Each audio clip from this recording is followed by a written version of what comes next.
કારણ કે સત્ય 50 વર્ષ 100 વર્ષ પછી તમે ઉપાડશો ને સત્યની વાત, એ ત્યાં ની ત્યાં ઊભી રહેશે. પણ એક વખત તમે ખોટું બોલીને જો કે ભાઈ મેં આને આમ કીધું છે, તું આમ કેજે નહીં તો હું ખોટો થઈશ, એ ભાઈ વારી ઓને કહેશે કે તું ઊંચો જ ને કે મુજો શેઠ ખોટો થીંદો.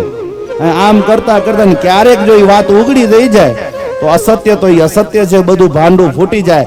પણ સત્ય 100 વર્ષ પછી તપાસો, 1000 વર્ષ પછી તપાસો તો સત્ય ત્યાંનો ત્યાં જ આવી ઊભો રહેશે. એટલે સત્ય છે ને એ દીર્ઘાયુ છે બાપ, એટલે આજે એના ગુણ ગાઈએ છીએ.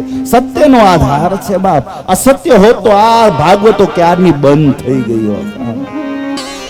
પણ કહેવાનો તાત્પર્ય એ છે કે લોકોને નવું જોઈએ છે, પણ અમારા ભાગવતજી તો હજારો લાખો કરોડો વર્ષોથી ગવાય છે, એ જ ના એ જ છે, તોય પણ એનો વર્ઝનમાં કાંઈ ફેર આવ્યો નથી બાપ.